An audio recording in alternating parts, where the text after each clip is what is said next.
2 on April 16th, 2024. Present are members Vicky Kahn, Tim Ganettis, Susan Clark, Martha Green, Barbara Roberts, Bill Hine, Stephanie Davis, and myself, Ed Wisnowski. Jeff Gibbons indicated he could not attend tonight. This meeting is being conducted under town and New York State law providing for in-person and remote participations. Individuals may undertake remote participation by activating the Zoom link on the town clerk's portal. Viewing only observation is found by activating the live link at the top of the town clerk's portal on the town's website. Online participation is being moderated by CTV and tonight by Peter. For comments on particular agenda items, please notify CTV via the chat function so that comments can be made. Commentators will need to provide name and agency if relevant and place of residence at the time they wish to comment. With that, we can proceed to our scheduled agenda. Ed, I'm not too sure he started the recording where he still is trying to get into the internet. Someone is trying to get in? No, I don't think he started recording us. Yeah, he needs a minute.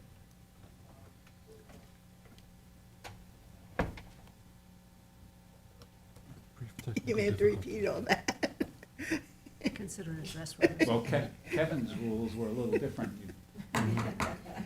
You tap the desk and he would start. So. We could.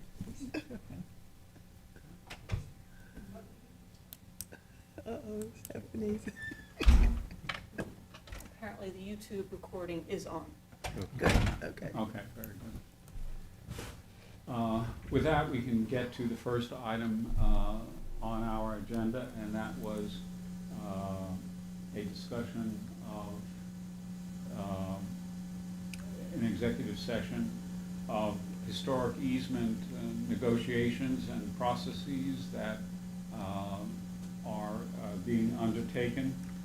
We do have some currently mentioned on our agenda, and so we want to have some information and clarification. They involve negotiations, and that's the basis for the executive session. So with that, I would entertain a motion to enter executive session and to adjourn to the conference room in order to conduct it. Motion. Barbara, Bill Hines seconds. All in favor? Aye. We are going into executive session, and we should be there until about 7:30.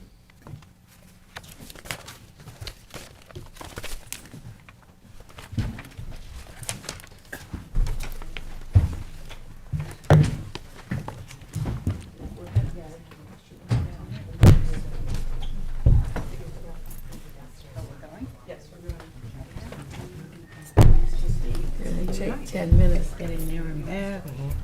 Shaking us up.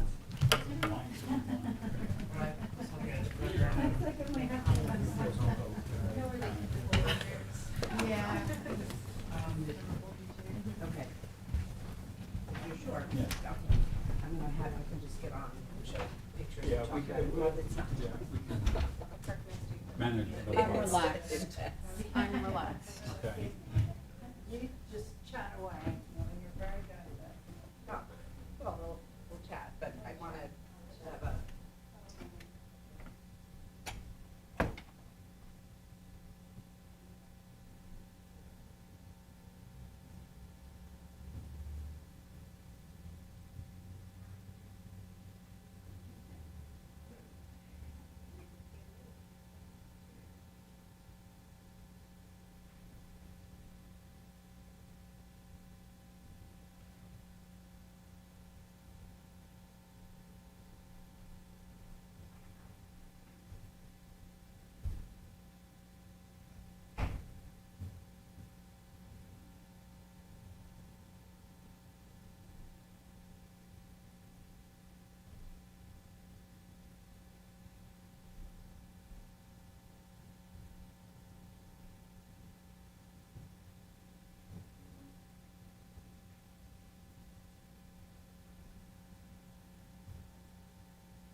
Recording in progress.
soon as Ed puts us back in session.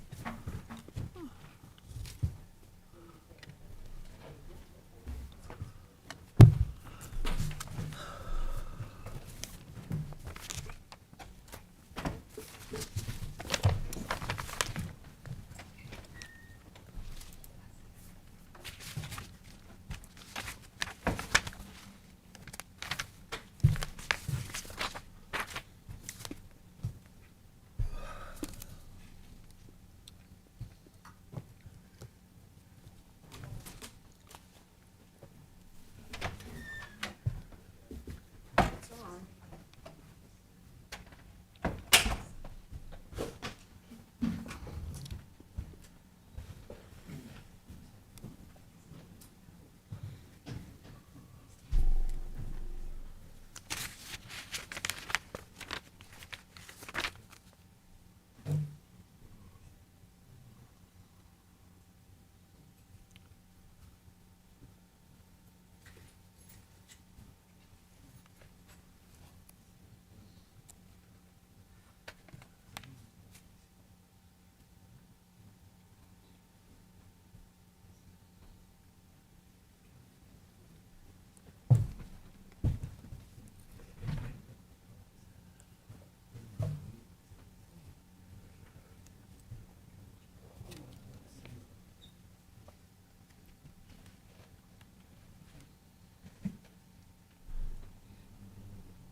Okay, I think we can call our meeting back into public session.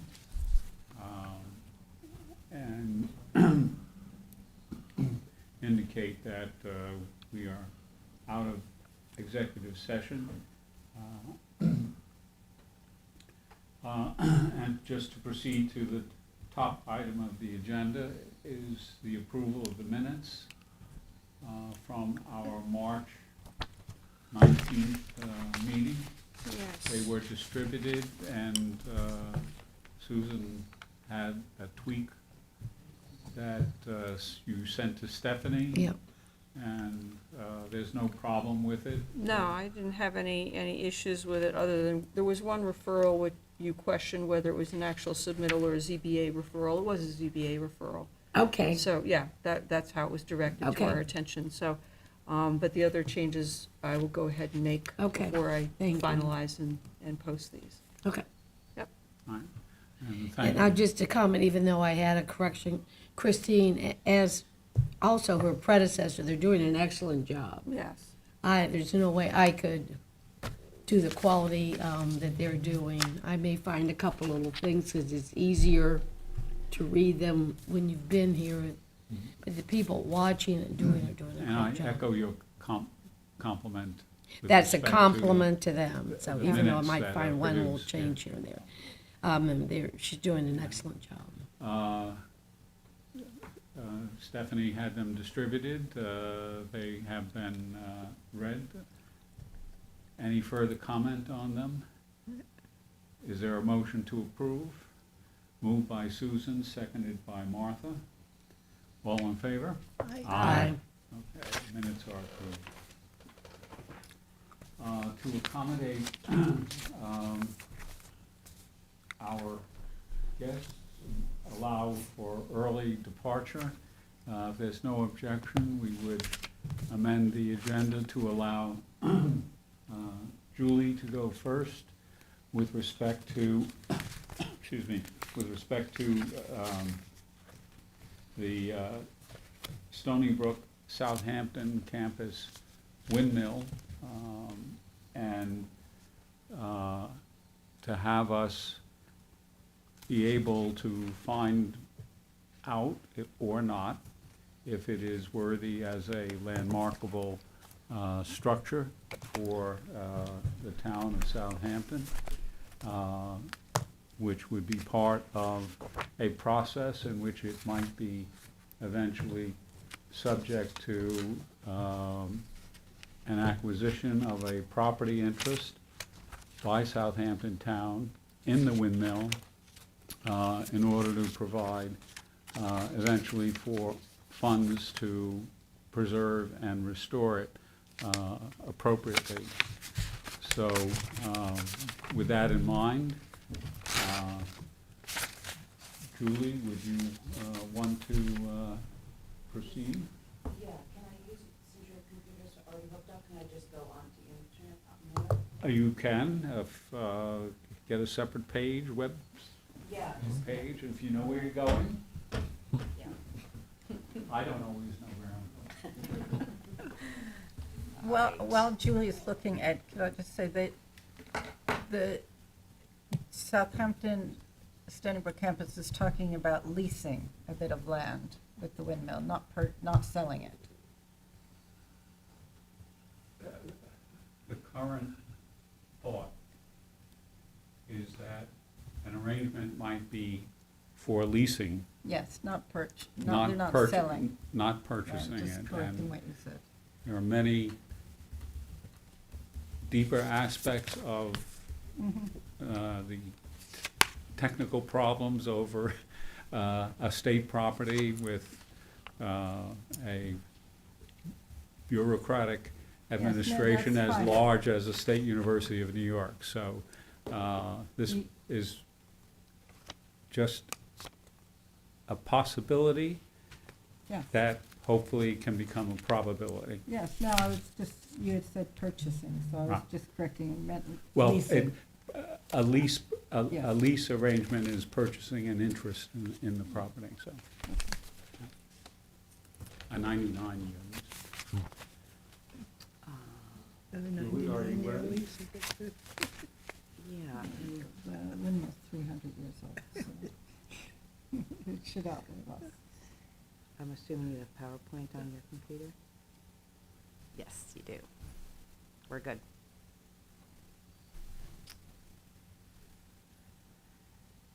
Okay.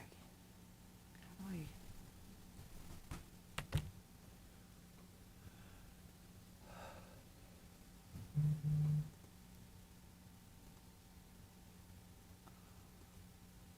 View, maybe? There we go. You good? Okay. Good evening, everyone. Thank you for having me here this evening. I want to talk tonight, this is a work in progress on the Southampton Stony Brook campus college windmill. There's a lot of information. I am still trying to determine the age of the windmill. I know it is at least, was built in 1713. But it could be older, it could be from 1697. So I'm just gonna read through some bullet points, because I could be here all night, and you're so gracious to let me go first, so I'll be quick. So this is an image that I took just the other day. I snuck up there and took some pictures of the windmill.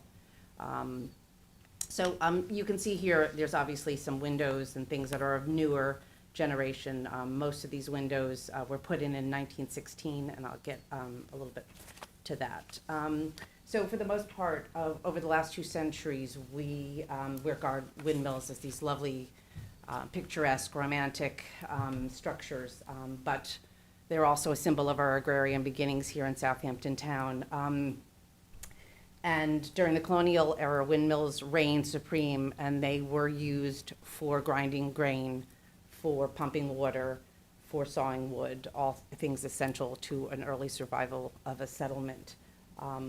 Although they were everywhere, 17th century records, the early records of the town, are very scarce about the windmills. We know of an early one in 1643. We know that it was somewhere on South Main Street, down by Gin Lane, perhaps. There was no location given, and that's the first and the last time we hear of that windmill in the town records. The next mention is nearly 55 years later, when they talk about giving Manasseh Kempton the right to set up a windmill in 1697 in the vicinity of Windmill Lane, Hill Street. It's on parsonage land that was given in divisions throughout the town. So at that time, he sets up a windmill. Then in 1708, so 13 years later, 3 other gentlemen are given the same property, essentially, to set up another windmill. In 1712, so 4 years later, Manasseh Kempton goes into business. He takes on a partner named Jeremiah Jagger, and they form a half and half. You know, each own half of the windmill. And the following year, they buy a piece of land from Ichabod Cooper, which is the northeast corner of Windmill Lane and Hill Street. It is unknown and unclear if they took the windmill that was on parsonage land and moved it essentially across the street, and then either restored it and made it operational, or they built a whole new windmill in 1713. So we're still dealing with a windmill that is 310 years old, essentially. This is the first known photograph that we have of it. This is from 1878. These are my favorite George Bradford Brainerd photographs that are held in the museum, Brooklyn Museum. And this is the windmill. So we know in 1721, Mr. Jagger quitclaims his right to the land back to Mr. Kempton. And then in 1744, Jeremiah Jagger leaves the windmill to his son. So there's a little bit there's just not full clarity on how this windmill went. And then it goes silent. We know nothing until 1830. And then we learn of a bunch of millers who are now operating in town records, in the newspapers. Should I answer it? We learn of all these new millers that are operating the windmill. Should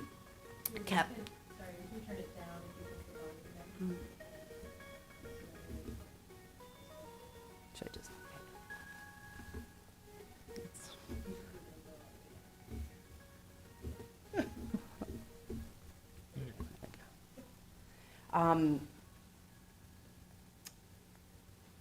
So we learn of all these millers that are there. Captain Barney Green, who lives in the neighborhood, he becomes the miller, and he is known for putting it on a foundation. So when we learn that he puts it on a foundation, that means that it was obviously a spider leg windmill initially, which are windmills that are built up off on what they call spider legs. There's no foundation on the structure. So we know that that's done probably around the Civil War period.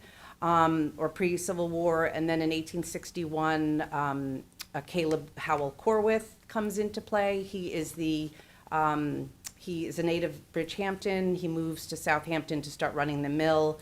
In 1874, I guess on the advice of his doctor, he's told to get out of the milling business, open a pharmacy, because the dusty mill and all the grinding of the grain and was bad for his lungs. So he went out of the milling business. We learn a little bit about some of the millers, and then the last person that owned the mill its 1889 move to Shinnecock Hills is Captain Thomas Warren. He's a whaling captain. He inherited through the mill and the property through his wife, and in 1889 he wants to tear the windmill down to build a house on the property. Income: William Sprague Hoyt and Janet Nettie Hoyt. They are summer residents on First Neck Lane. They hear of the impending doom for the windmill. They love the windmill. They are, at this time, also buying large pieces of land in the Shinnecock Hills. They are. She is active in the Shinnecock art movement with Chase, and she's very active and socially, and they buy the windmill in 1889, and they move it up to one of their properties. Her husband, William, becomes kind of an agent for the Long Island Improvement Association, which owns the hills at this time, and they move it to its location now up on the college campus. And before I even get there, this is a lovely painting of the windmill right before it gets moved in the 1880s. That's Lake Agawam. As you can see, there's no park, there's no arch, but there's the windmill in the background. So when it gets moved up to Shinnecock Hills, the Hoyts build this lovely arts and crafts bungalow, and they have the mill there next to it. I'm not sure of the age of this picture, probably around 1895. The cottage burns down at some point. That is just been written numerous times. I haven't been able to find any documentation about when that burned down. In 1898, 1899, they sell the property to Arthur B. Claflin, who is a mercantile, comes from a large mercantile family in the city, and he buys it and builds in 1899 a Grosvenor Atterbury designed house, which is the house that you can see in the background here. And the windmill, they move, in 1916, they moved the mill a little bit closer to the house, which is where its location is now. They transform it, restore it into a playhouse for their daughter Beatrice. There are lots of stories, and they've even been very recently told that Beatrice fell down the stairs and she haunts the windmill. All untrue. Beatrice grew up. She married a son of James Breeze, who built the orchard on Hill Street from that family. So she went on to have children. She's very much alive.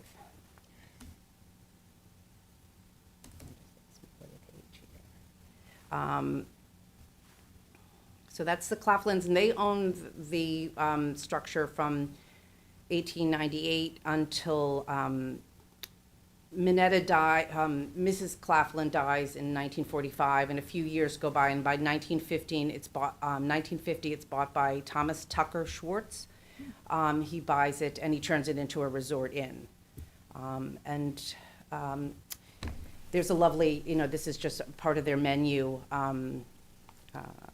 but it was a resort. And at this time, which is an unsubstantiated rumor in 1957, is that Tennessee Williams is a guest and rents the windmill and stays there while it's the Tucker Mill Inn. And but there's nothing to say that this is true or not. He writes a play, The Day on Which a Man Dies, which is rumored to be about Jackson Pollock's death, his untimely, tragic automobile accident.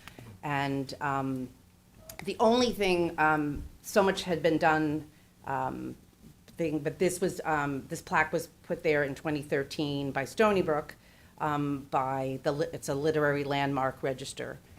So the American Library Association, the ALL, has a program where they plaque literary noteworthy landmarks, this being one of them, if it is indeed true that Tennessee Williams stayed there.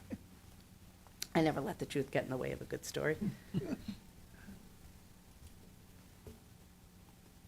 And then in 1962,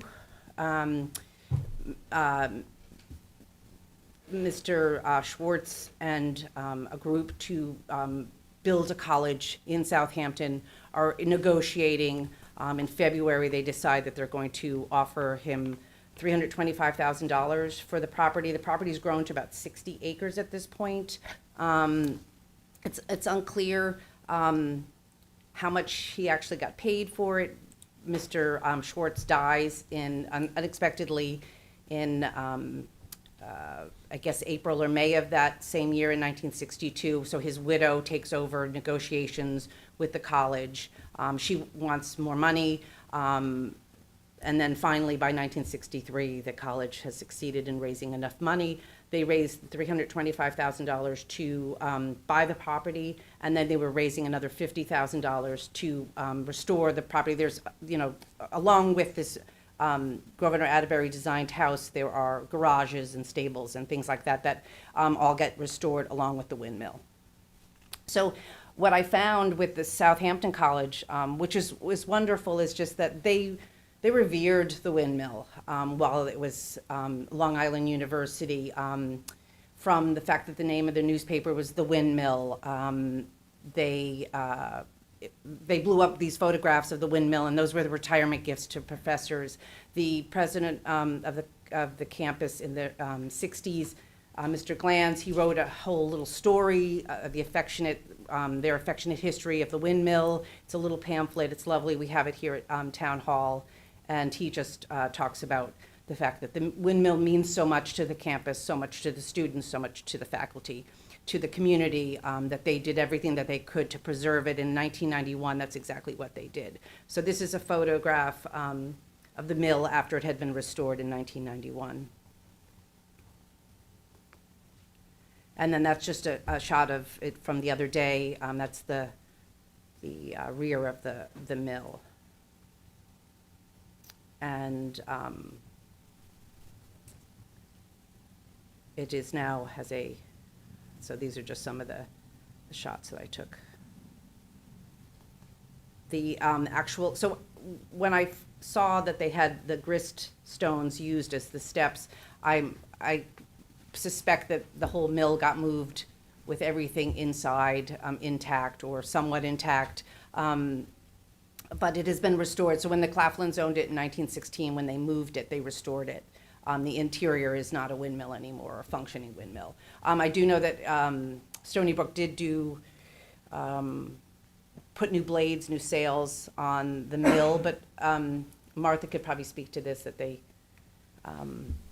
put them on incorrectly. Well, yeah, they put them on incorrectly, so they had to take them down. They did it full, because the whole thing was gonna, it Topple. was gonna pull the front off. So they took them down, they did a structural engineer report, they put them back up, and now they've been reinforced. But they can't go any further because they've spent the money that they were given. Yeah. So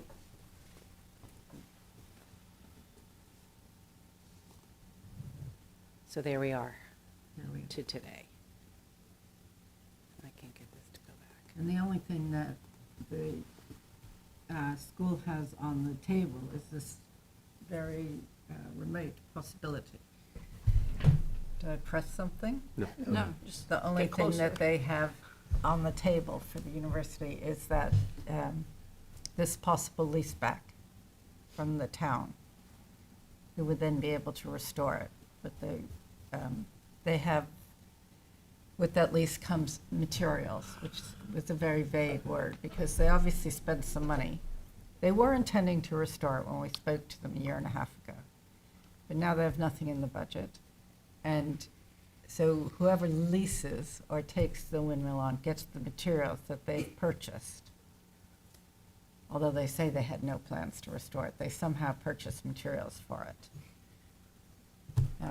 But he didn't have a list, and it really wasn't my business to get an inventory list.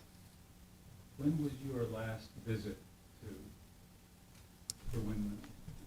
Oh, I would say about 6 months ago. I spoke to the gentleman last week, Mr. Atkins, who's in charge of the maintenance for the university. And so he would know. He says he only knows what he reads in the paper. Everything's gone quiet. And the plans they did have, they no longer have. It's sort of sad there because everything's been condemned. Yeah. That So, lovely It's a bit red of a, X yeah, on all the buildings. on all the buildings. So whilst it could be a lovely location, because everything else around it is going off, the Claflin House and the windmill are sort of isolated. And the Claflin House, they had no intention of doing, they said. They were going to just let that fall. So that is pretty much what I know. And he said this off the record, which I've explained that I wasn't that interested in that, because there's no point having a conversation that we can't repeat. It'd be nice if we could save them. And certainly the windmill's important to save. Yeah. Thank you. Thank you.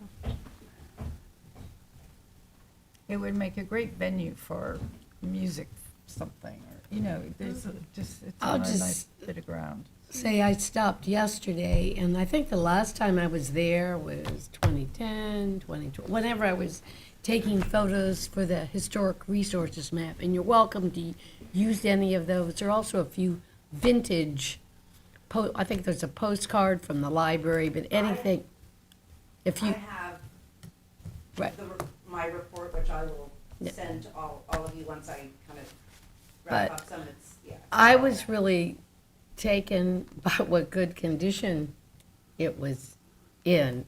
And I don't mean that I of course didn't go inside, I didn't inspect it closely, but just visually, it didn't appear to have changed that much. I was really Well, the sales are pretty new. pleasantly surprised that it appeared to be as good a And condition as it apparently, was. the kitchenette is quite period for when it was done, I guess 60s. So apparently, there's a lot of charm inside that we shouldn't It lose. looks, just from peering in, all my pictures came back with me. But yeah, and the mill itself, throughout its history in the village, they wrote about it all the time. It was not just something for us to look at, but everybody in the village in 1800s, up and, and then and even at the time, and I failed to mention that, the Claflin, they had wanted to give it back to the village on numerous occasions. And the village just couldn't figure out where to put it, what to do with it, how are we gonna do this?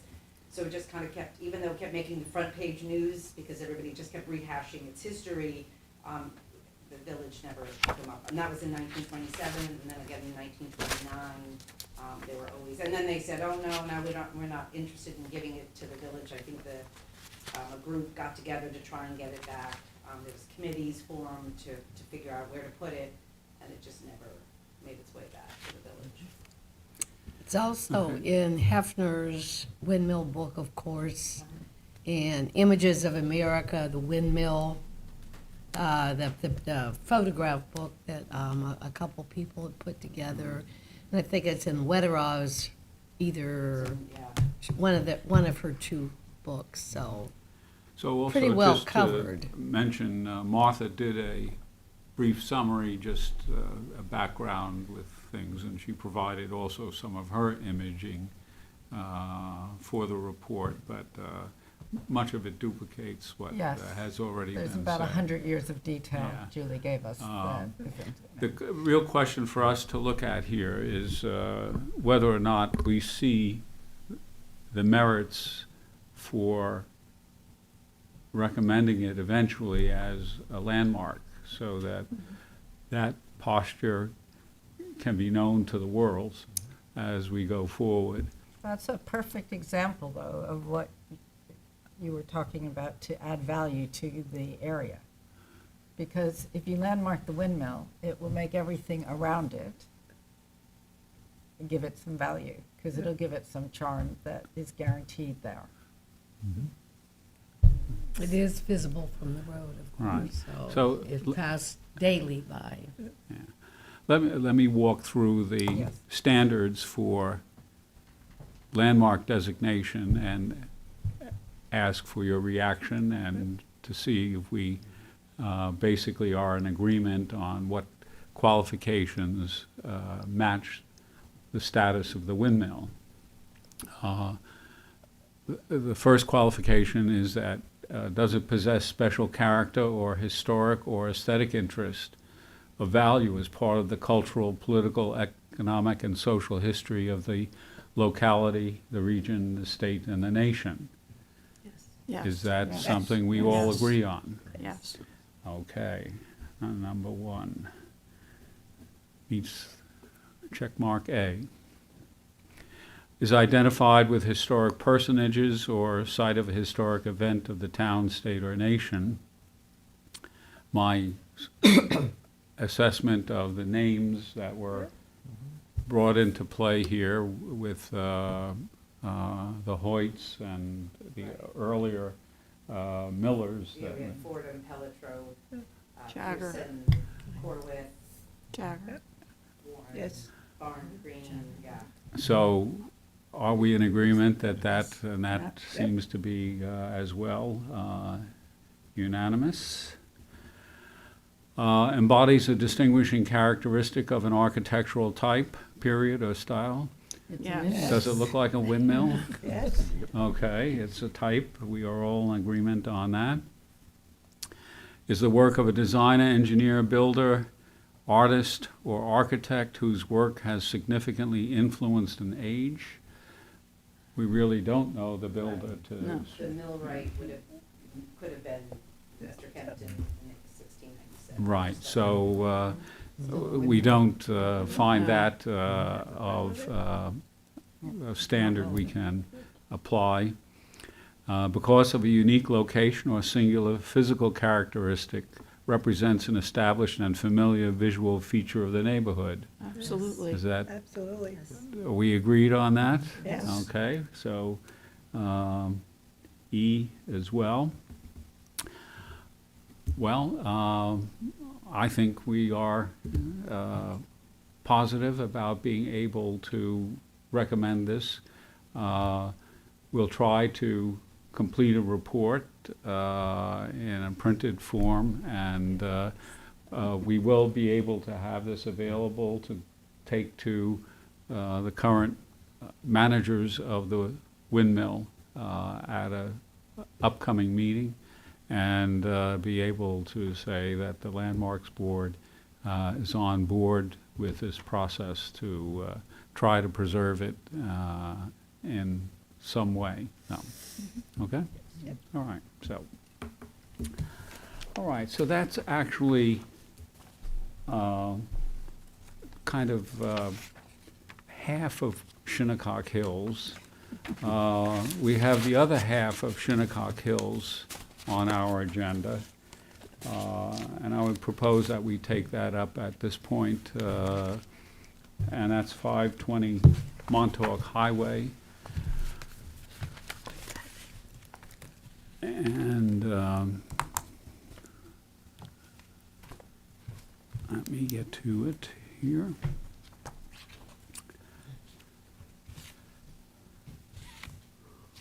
This is not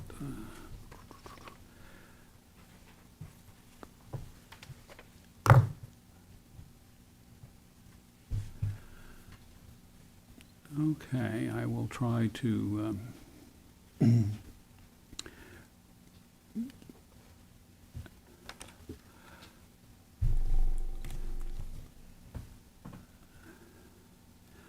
this is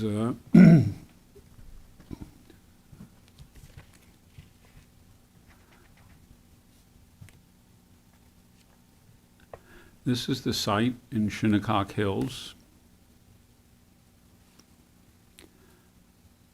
My overly sensitive touchpad is working here. This is the house that is the object of our focus. As you can see,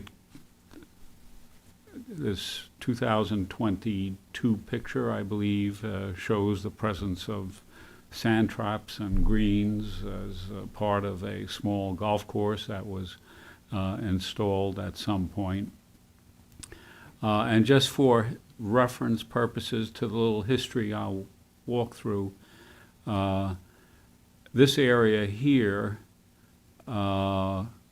and this area here to the west of the house is, or was the site of masonry buildings that were part of a motel element of this site when it was a resort back in the 1950s and 1960s and 70s, called Horizon Hills.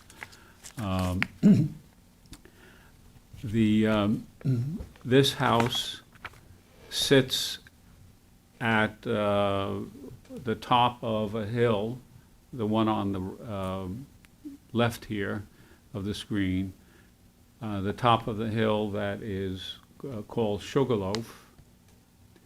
And this location here, which is an elevation of about 100 feet compared to Sugarloaf at 140 feet, this elevation here is a bit lower. So just to give you a sense of reference. And originally, a lot of this property development in Shinnecock Hills had access to the shoreline, which you see here for Shinnecock. And here you see the flow of Montauk Highway and this arching road above. So that kind of produces, I think, a sense of where we are. Just to briefly summarize the history, which I'll get to, this house is a shingle-style house built in 1889 originally. Julie mentioned earlier in his report on the windmill, the Long Island Improvement Company, which was a company run by the Long Island Railroad magnate Austin Corbin at one point. And he, along with other partners, were trying to develop Shinnecock Hills as a competing resort for Southampton Village and for other shoreline resort communities that had evolved as the railroad came east. He was not very successful with it over a period of time, and about maybe 1890, 1895, he eventually sold out his interest to Samuel Parrish, to a Parrish's company, the Shinnecock Hills and Peconic Bay Realty Company, and Parrish was much more successful in marketing the land of Shinnecock Hills to affluent buyers from the urban areas west of us. The description in the AAKR report has a few elements of inaccuracy. It cites the house as Lewis Atterbury Connor House, which is incorrect. The reference to a Lewis Atterbury last surname actually should be Stimson and not Connor. The Atterbury name and lineage flows throughout the country. It's a long-established family, and but many were concentrated in and around the New York area. It turns out that Lewis Atterbury Connor was a physician at Cornell Medical College in New York. Lewis Atterbury Stimson was a physician at Cornell Medical College in New York. So there was some great possibilities of confusion. These physicians generally were on the frontier of medical innovations for the turn of the century. But in any case, it's not the Lewis Atterbury Connor House, and it's not the Lewis Atterbury Stimson House, although Stimson rented it for several summers from Osgood Welch. There was a reason for that. Basically, Osgood Welch was born in Pennsylvania. His father and grandfather had established a merchant business in Philadelphia and in New York City, and they were very affluent and very influential family in American politics and government. Osgood Welch's uncle, John Welch, was ambassador to England. William Welch was active in church and political affairs, especially with the native populations in the western regions of the United States. where he looked upon himself in a philanthropic and charitable enterprise of trying to assist in their education and general uplift in the latter part of the 19th century. When he died, his son, Osgood, one of several sons, but his son Osgood was packed off, went to New York to take over the New York branch of the business. The New York branch of the business was basically involved in the sugar trade, of financing the sugar plantations in Cuba, mostly in Cuba, and some coffee trade, but it was a very lucrative kind of business until 1895, when the Cuban War of Independence broke out on the island of Cuba, and the Welch sugar business went downhill rapidly and lost a considerable amount of money.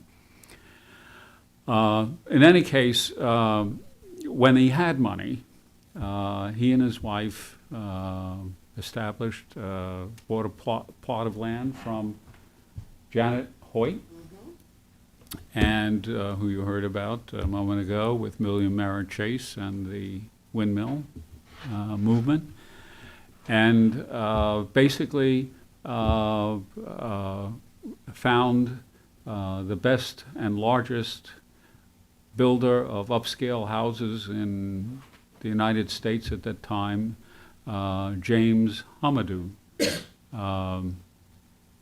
who here in 1889 is reported as beginning to erect a new cottage on the Shinnecock Hills, and the first one will be the one for Osgood Welch, which is the property at 520 Montauk Highway. Hamadou was the largest employer in New York State at the time.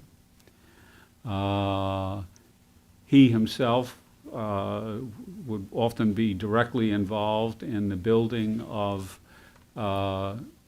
many of the resorts along the South Shore, from Long Beach coming out through Bayshore, Babylon, and of course wound up here in the Hamptons. He built many of the houses in Southampton, Bridgehampton, and he also built many of the houses in Tuxedo, New York, a community of planned upscale nature back at the turn of the 20th century. So Hamadou was a very distinguished builder. He built the cathedral in Garden City, the schools, around institutional buildings, as well as houses for the very wealthy turn of the century urban elites that were seeking exile from the cities. So for that case, I found Hamadou to be an important connection, historical person associated with the building of this house. Welch was Osgood Welch, in terms of his career. I mentioned his economic downturn from the Cuban War, but he did run a very prosperous enterprise up until that point. He organized the sugar trade in New York City. His offices were on Wall Street. He was basically engaged in banking for the sugar estates in Cuba and for the packing houses and processing houses. He would finance them, get their product, have it shipped to New York, and New York had the sugar refineries, which then would provide for the distribution to the consuming public in the East Coast. He traveled frequently to Cuba during his approximately 25 years involved in this trade before the downturn, and basically was an individual with a great deal of knowledge. He wrote at the time of the Cuban War of Independence, by the way, the last 3 months of the Cuban War of Independence is called the Spanish-American War. At that time, Osgood Welch was writing of the economic and social conditions of Cuban population, which attracted a great deal of attention from the reading American public. His information was published around the country in different newspapers as well. This is just a newspaper article, 1896, Perkins and Welsh embarrassed by the war in Cuba, meaning that they were going bankrupt from it. When he got over the economic difficulty, he became ill. He lived in Westchester. He turned out to basically have no longer much need for the house in Shinnecock Hills. He began to rent it, possibly to provide some more income, and eventually he became disabled. And his Army he was a Civil War veteran. He was a lieutenant in the Pennsylvania Cavalry during the Civil War. And so he applied for his veteran benefits. That's how we know. His health was in decline. And with that health being in decline, he sold the house to, or I should say his daughter sold the house to the neighbor next door, somebody called Charles L. Atterbury. Charles Atterbury was a railroad lawyer, originated in Detroit, and after a few years practicing law in Michigan, moved to New York, where he hitched up with another lawyer named C. Willis Betts, which Julie would immediately recognize the name, because the Betts family became central to the development of the village of Southampton and the general economic development of the real estate activity in Southampton and eventually to some degree in Shinnecock Hills. They moved to Windmill too. And they were, The Good Ground Windmill, which is the mill cottage down by Lake Agawam on the southern end. You can see just over the hedge yeah. by St. Andrew's Dune Church.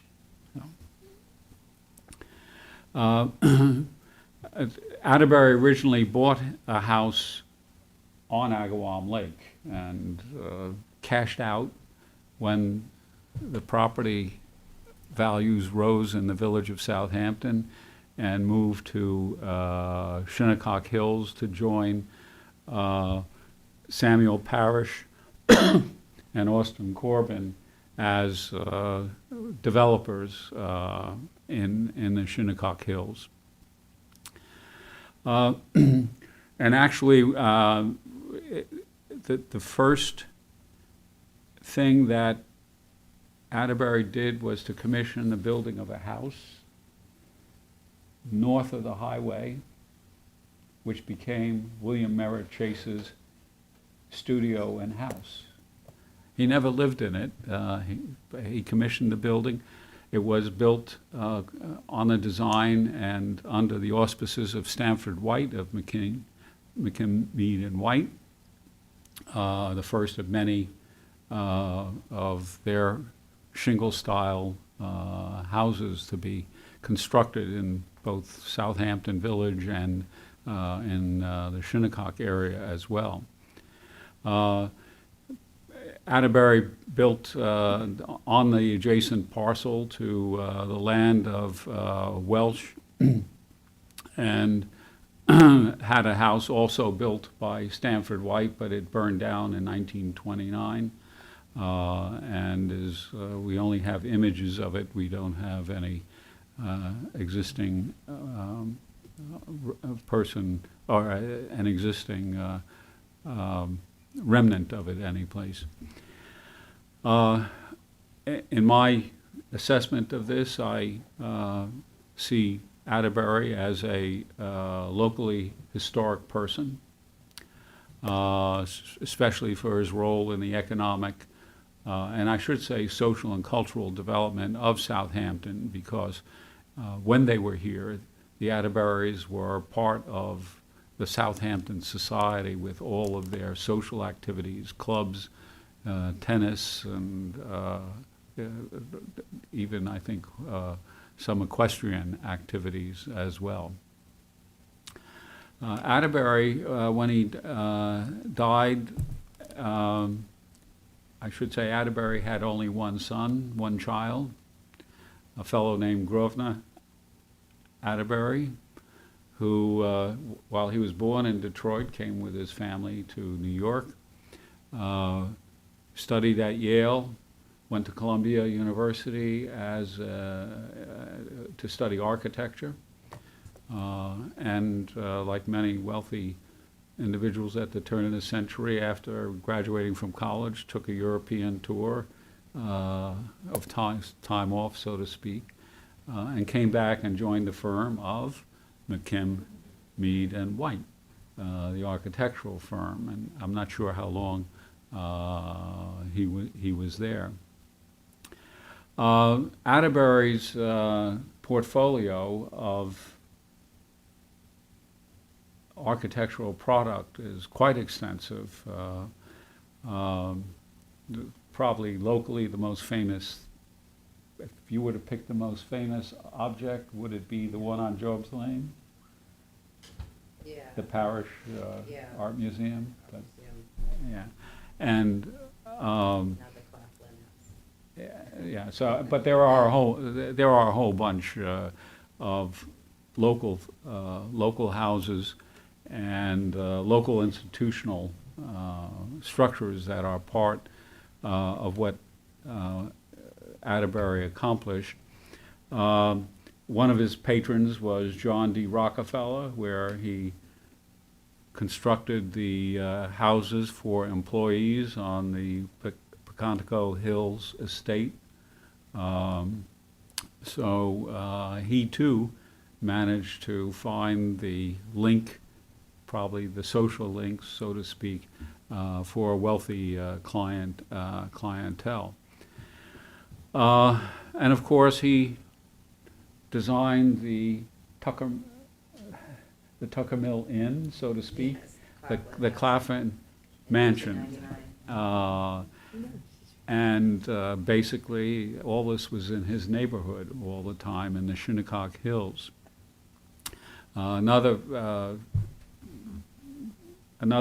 big establishment was the Albert Ely House in Shinnecock Hills, which became the Scotch Mist Inn, and was as well a resort and very famous restaurant on Long Island for many years. And it was located on the north side of the highway. But like many structures in the history of the Shinnecock Hills, fire took it out in the 1960s, and so it's no longer there. One of the important innovations of Atterbury was the development of prefabricated sections and elements for building.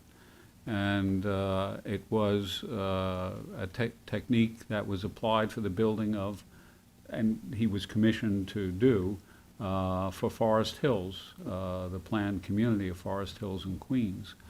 That was sponsored by the Russell Sage Foundation, and he as well designed the Sage House in New York. So myself, I find Atterbury to be a significant historical figure in terms of the architectural character of the communities locally, as well as other places in New York and actually elsewhere in the country. Atterbury's wife sold, after he died, sold the property to William Platt Jr. William Platt Jr. Was a lawyer for the village of Southampton, I should say village council for village attorney for the village for 23 years or so, from 1938 to, I think, 1961, and was instrumental in bringing Long Island University to Southampton. He originally tried to bring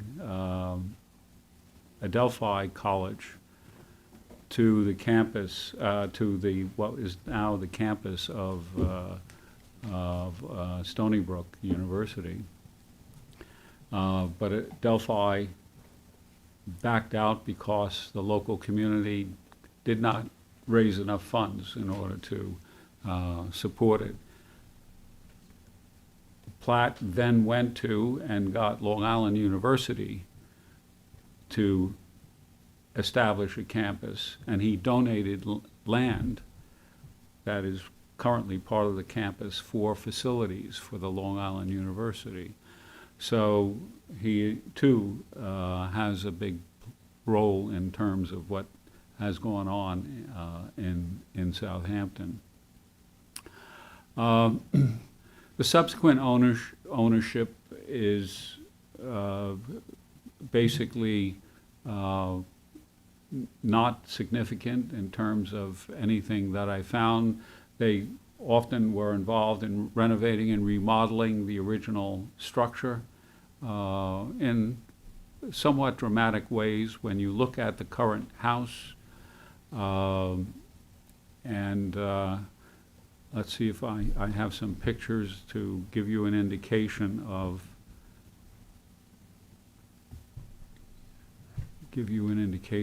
the character of the remodeling that took place.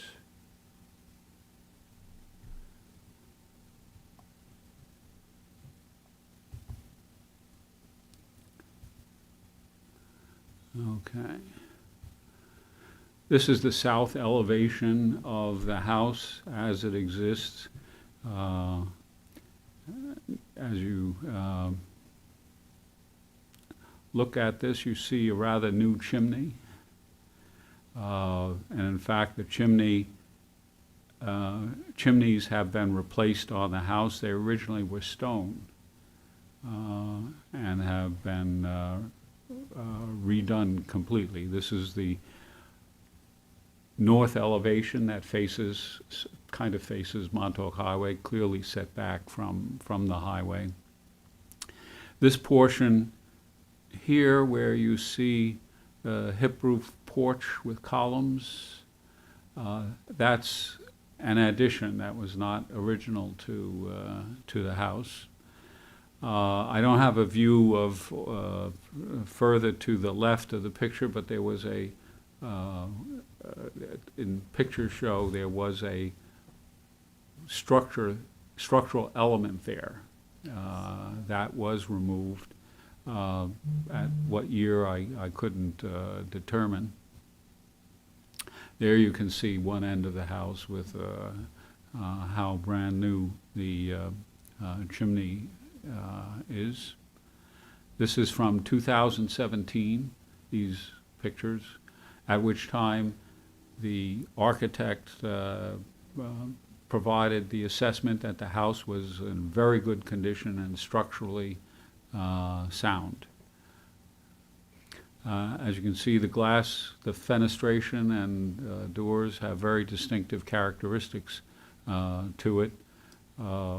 this concrete patio obviously was not something of original character for that building. This is an interior picture looking out through the doors and windows to the south. A picture internal of the stairways. Some of the structural components of the interior.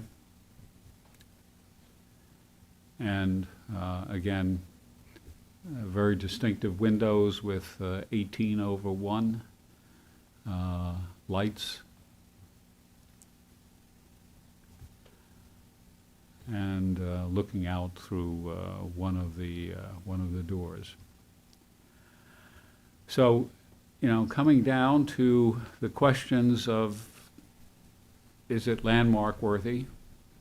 I'd like to walk through the standards that we did for the windmill. Does the structure possess special character or historic or aesthetic interest as part of the cultural, political, economic, and social history of the region? Yes. Is that something we agree on? Yep. Okay. Is identified with historic personages? Yes. Yep. That's something we agree on, okay. Embodies the distinguishing characteristics of an architectural type, period, or style? Yes. Is that something that is, it's been remodeled, so to some degree, my sense is that there has been some, slight alteration of the features, but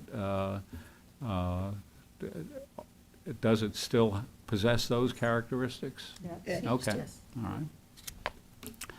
right. And is the work of a designer, engineer, builder, artist, or architect whose work has significantly influenced an age? Yep. And I would say James Lamadou is, certainly would qualify. Because of its unique location or physical characteristics, represents an established and familiar visual feature. I think it's off the beaten path, I think, but it's not something I mean, I used to go along Montauk Highway and could never notice it, certainly. You have to look for Right, it. exactly. You'd have to look for it. Yeah. So, E would not qualify? No, okay, all right. So, okay, so we have made an assessment on that basis. Now, you all received a communication, or know about a communication from the current owner, the Peconic Land Trust, who is asking that we continue to not directly act conclusively tonight, but to continue a discussion at our May 21st meeting, and before we make a final decision. Is that something that you would be in line with? And we're only doing that on the basis that they weren't warned, on the basis that they weren't given any notice that we were considering landmarking the house. Well, their interest at the moment expressed to me in the communications was that they would like to discuss the question of preserving with the partner that they are involved with, namely the Neomuk Land Trust. And the communication I had from John Halsey is that they would like the opportunity for that conversation to take place without having the official action, and to be able to discuss that at the May 21st meeting. What do you think? Yeah, should we wait or should we not wait? Well, I would recommend waiting for conclusive action in terms of whether we proceed to formalize a recommendation to the town board Okay. for action. So that would be my recommendation. Do we have to repeat this presentation again next month? No, Thank you. Okay. Just wanted to clarify. It's 10 to 9. well, That yes. helps too. We just, well, we wanted to get things Good. for I'm ready. all common orientation on, I'm happy to wait if you think that's the best thing to do. I don't mind. Yep. And did you say that they were in the process of putting in a demolition application? yes. Okay. That was their path, Oh, we shouldn't let them put in the application. and that's what is at the bottom of the communication that came from the Peconic Land Trust, that they are in the process of making an application, so. So are we gonna get caught in a timing sort of an issue where we have to complete our report on the demolition application, at which point, even if we object to it, they can go forward with the demolition before we can get a landmarks application put together to prevent that? Well, that is one possibility, but I have not seen the application yet for demolition. Mhm. So that's something we as a board would be dealing with when we get the application with all the information that would be required. So I think we do have that month of opportunity to try to see how this would develop. But But they know that the Landmarks Board would be favorable to moving ahead with designation recommendation. So, you know, that's sitting there without us having to go immediately further at this moment. So you don't anticipate the demolition application coming at the next meeting? It may show up in the That would be bin rather- for the next meeting, Mhm. but we also have the application for the alternative, so. Okay. Well, It's a little tricky in the timing. yeah, once they put in the demolition application, it's going to be difficult for us to stop, isn't it? If what? If they put in a demolition application, that's difficult to disapprove of, isn't it? With any kind Well, of weight, the- whereas if you recommend it for landmarking, that has more weight. Well, yes, if we want to proceed with the recommendation to the town board, that is our option. Their application may, or as we know from many other applications, may or may not be used. We have had this problem with facing formally other applications for either building or demolition, which never took place, and then they have to get renewed. There being some sense that this preserves some kind of right, or perhaps for the owner of what was the object of study. But we are then okay with deferring? I don't know now. I don't It know seems there now. could be a risk. Yeah, Yeah. it seems, Well, I would basically say that I think that the president of the Peconic Land Trust is sincere about trying to come to some agreeable decision, and is not there just to risk the, putting an issue on timing with respect to a demolition application. So we will have this at So the next just meeting, leverage. certainly. We will have our choice or menu, so to speak, of choices for the next meeting to figure out which way to go. If we were to put forth a resolution at the next meeting to landmark, we would still have to go through the public hearing process before the town board could take action. A very good point.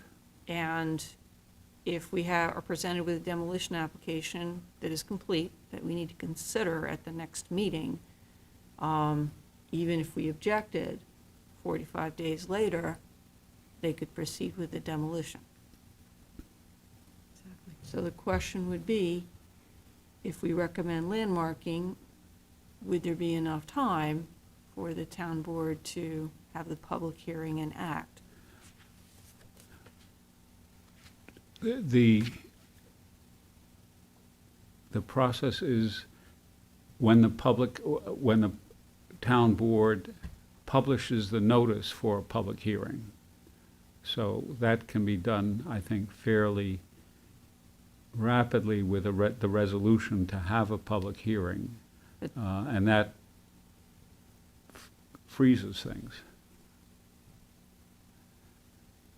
But that notice has to go out 30 days, I believe, before the actual public hearing. Is that correct? Right. Yeah. Right.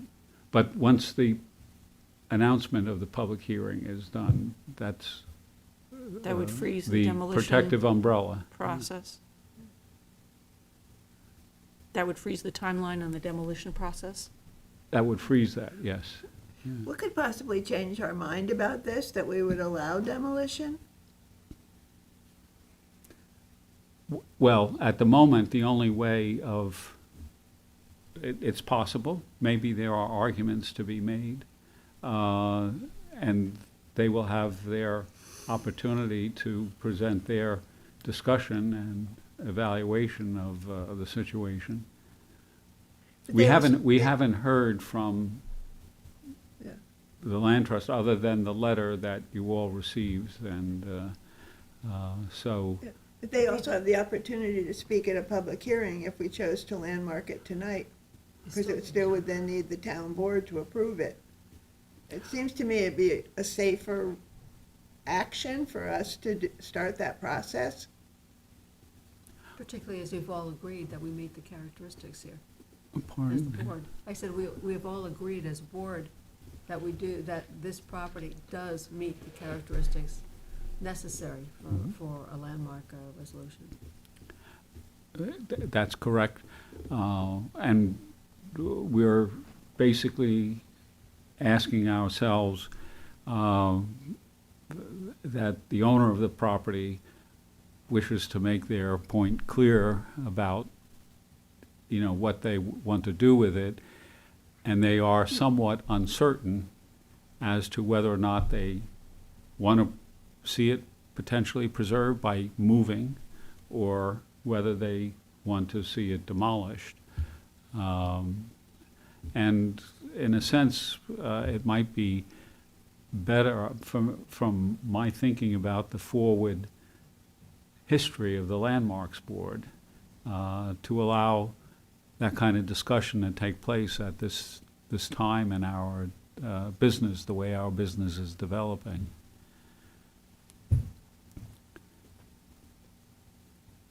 Although they would always have a voice at the public hearing. Yeah, nothing's going to change. They will have a voice, but the question is that, among other things, we've heard only from ourselves and individuals interested in initiating a process of preservation. And there may be places where we haven't thought that, there might be some other considerations. I don't think that there are many possibilities to that, but it's a question of how we want to look at the question of ownership and by a respected institution in the community, to provide for that kind of information potentially to come before Well, we us. can always stop the process, but nothing's, I know it's the Peconic Land Trust, and we should respect the fact that they don't want us to do it. But then again, nothing's going to change. Well, if it changes, we can stop. I mean, I'm not saying we're wasting our time, but you've just spent an hour talking about it and how important it is. And so therefore, and we decided it fits the criteria, we might as well start a process that if in next month when they come, we can stop, that's fine. I think to say, well, we're gonna demolish it is as much a negotiating tactic as we're gonna landmark it. I think always waiting for them to make the move is not Well, necessarily the there- best tactic. You know, as I say, there's a complicated situation that they've arrived at, and not by intention. But there are other dynamics at work with respect to how they, you know, basically they paid, you know, I think $7 million for the property. They're paying 65 grand a year on property taxes. They've got other questions that they're looking at, including their donors who were trying to do good in a certain way. So I think, you know, my sense is that, you know, to some degree, they have a reputation and we have a reputation we want to have for ourselves in terms of the way in which we go about our business of preserving historic structures and taking a softer line rather than a harder line, I think, is at the moment the better path. I would just say, I mean, there's some of the ones that we've lost, and I won't go through that list, that, I mean, nearly brought tears to my eyes because I kept thinking there had to have been a better resolution.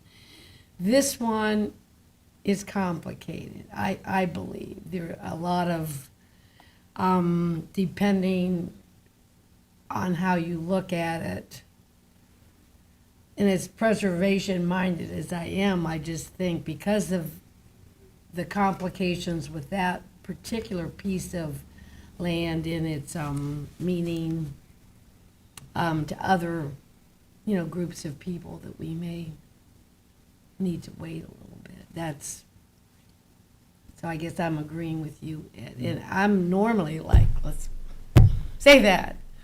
But if you save something and there's nobody there to take care of it, we also know what, you have a preserved house that just, if there's a possibility saving it, it's all on the logistics. If it can be moved elsewhere, then, you know, it's possibly something that could be a win-win for everybody.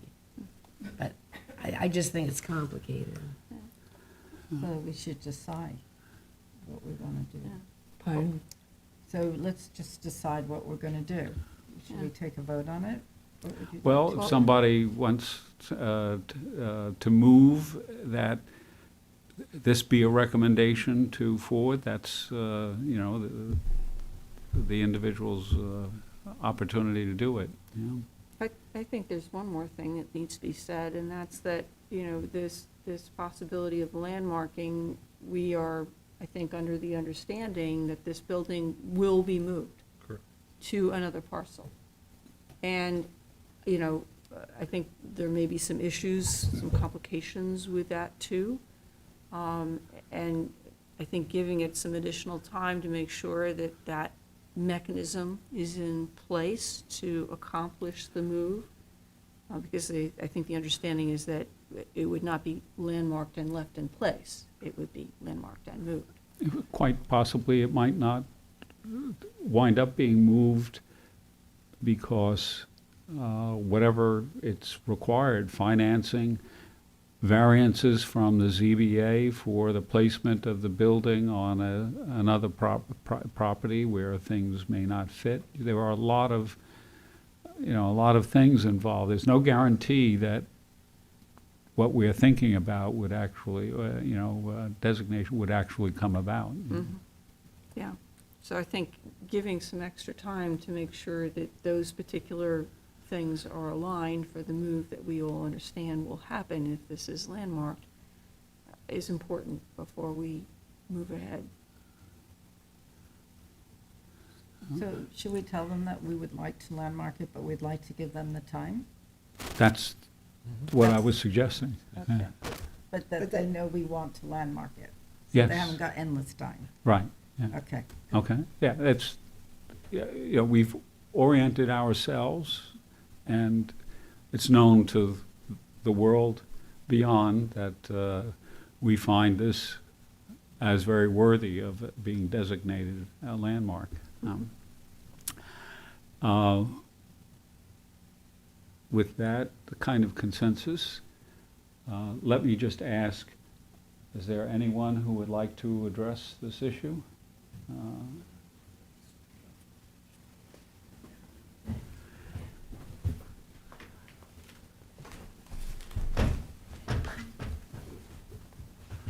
Would you identify yourself? Yes, I'm Pamela Glazer, architect in Southampton. This offer to move the house still stands. The owner of the property at 85 Eastway is still, would like to receive this house and still has the funding in place at the moment to do the move. So if in fact we can save the house, that is definitely still in the cards. I don't know that we will need a variance. The house actually fits on the property in a variance that's already been granted for the building that is there. It would only need a variance if we decide to keep all of the building that exists, which is the old barn, and this house. But I don't know that he has the finances to restore both. So I would say the house has preference. And if we only move the house and the barn is torn down, then we don't need a variance. So that makes that a little bit easier. Okay, That's it. thank you. Thank you. With that, I think then we're ready to proceed to the rest of our unordinary agenda, See if we can move them all. which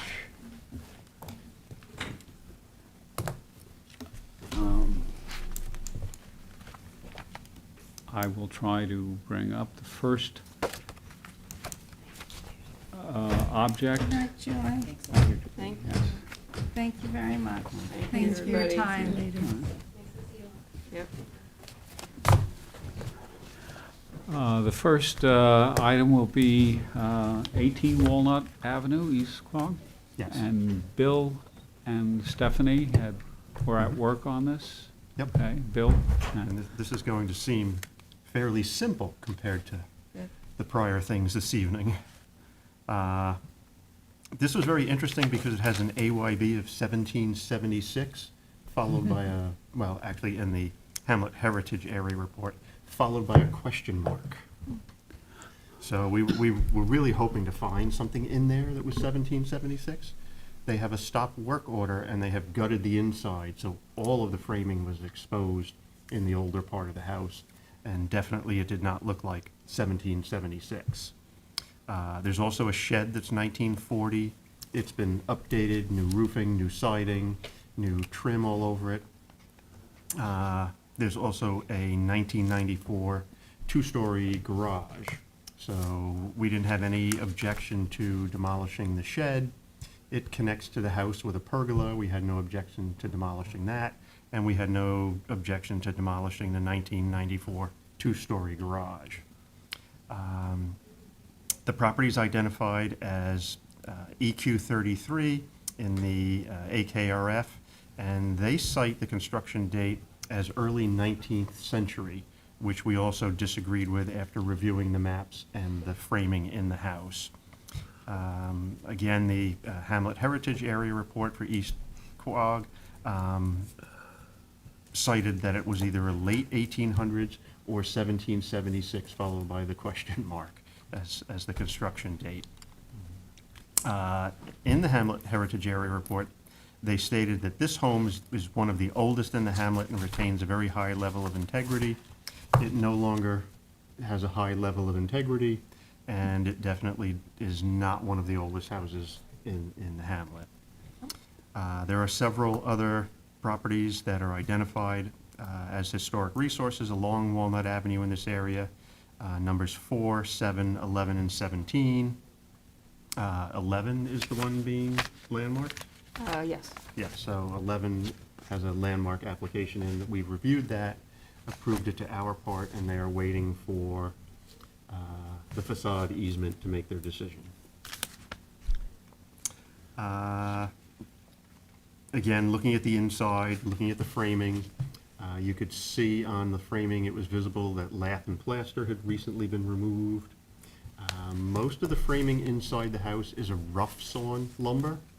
There is some newer lumber, which I think is part of the work that they were doing now, which is part of the reason they have the stop work order. There were a couple of rough-hewn pieces in the house that showed markings of an adze, and they had mortises in them that didn't have any tenons in them and didn't seem like they would have made sense to work together. So the 4 or 5 pieces that we did see seemed like they were repurposed from somewhere else, even though they were older than everything else. There was just a couple of pieces of it in there. So, due to the condition of it, we didn't feel that, and there's, the house is sort of built in 2 parts. The western section is the older part. It's a 1.5-story house. And then the other half is a 1-story section. And it appears like, yeah, if you're looking in that, nope, go back. Yeah, that one with the chimney at the end. The area to the right of the chimney looks like it was once an open porch, and now it's been enclosed as part of the house. But that whole section of the house is much newer. So as we looked at the maps, there was, Walnut Avenue wasn't even on the maps in 1873. There was a road, but it had not been named Walnut Avenue on the 1896 map. By 1902, there was a private lane that would become Walnut Avenue, shown on the map, and the property was then shown as owned by Mrs. M. Griffin. A dwelling and an outbuilding were present at that time, and Mrs. Griffin also owned a parcel across the street, which was vacant. On the 1916 map, it indicates the subject property was owned at that time by B. Rayner, and the outbuilding at that time had been removed. So in looking into the Long Island surname database, there were no Rayners with a first name starting with a B, or Griffin or Griffing with a first name starting with an M. And also the records of Oakwood Cemetery in East Quogue were searched, but no Rayners or Griffins of the approximate ages were identified there as well. Again, there's a stop work order was issued on the house because they had started removing the interior finishes. Most of the finishes on the outside were of later date. There was, when we looked into the attic, you could see the underside of a wood roof, but it's been covered with an asphalt roof. There's a number of little additions added to the back. There was a second floor dormer addition added to the back, a 1-story addition added to the back, a bay window added to the back. It does have a nice circular brick cellar, so that was nice to see. A lot of the doors and things in the house, board and batten.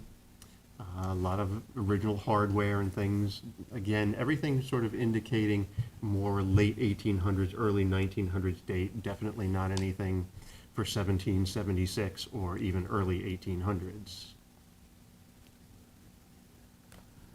A lot of the windows seemed original. A lot of these windows, there were 9/6 windows, 3 of those on the first floor, and then another 6 that were 6/6. Predating sash weights and that sort of thing, a very simple window. On the second floor, there were also a couple of these little windows right down by the floor. Again, they looked similar to the other windows as far as age. Then there were a number of other windows that were added when the dormer was added upstairs. And then there were, in the bay window, there were two 2-over-2 windows, which of course didn't match anything else in the house. The subflooring is perpendicular to the framing, and in pretty poor condition. It is the subflooring and the finished flooring in the house. And we did get a peek into the attic. Again, rough sawn rafters, no ridge, and then you could see the lath and whatnot.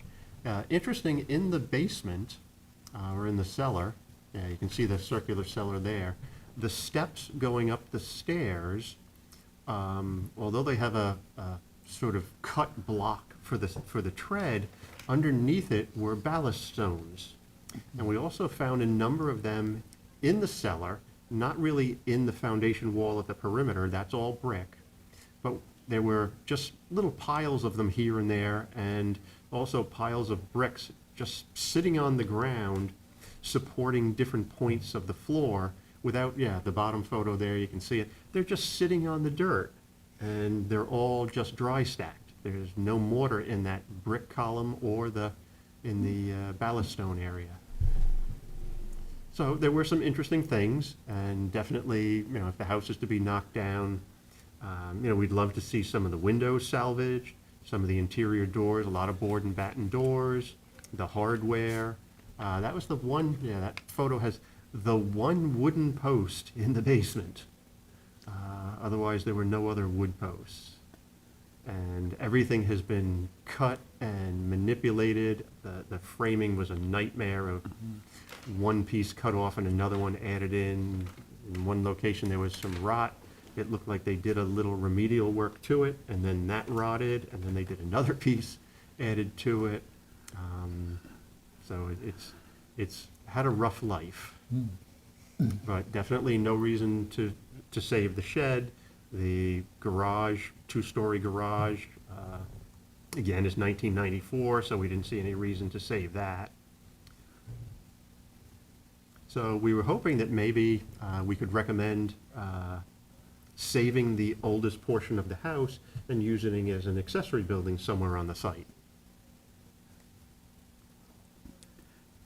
Yeah, the ceiling in the shed, which is the bottom photo, matches the ceiling on the upper level of the house. It's all a tongue and groove with a V groove.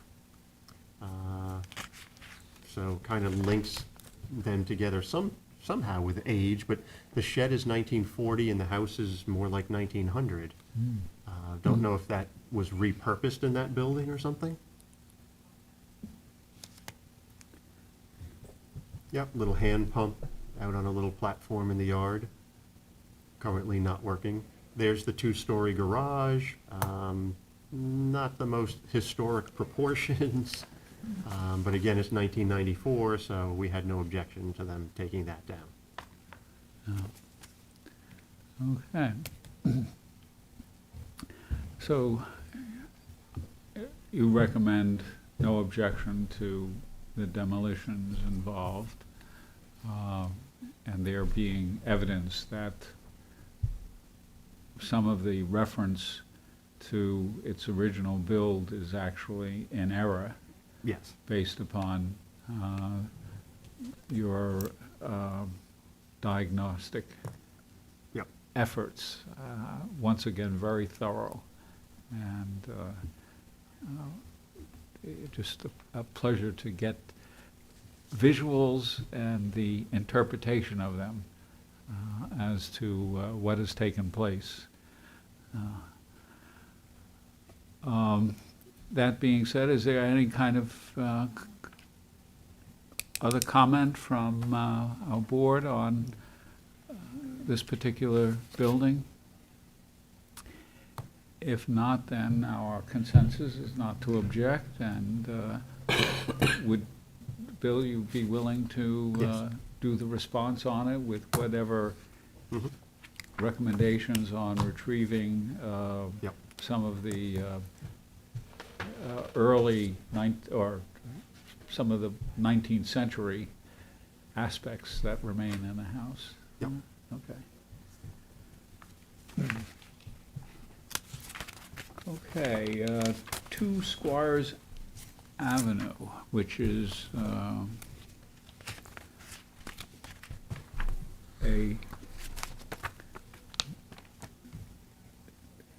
1890 barn, which Stephanie had once visited last year.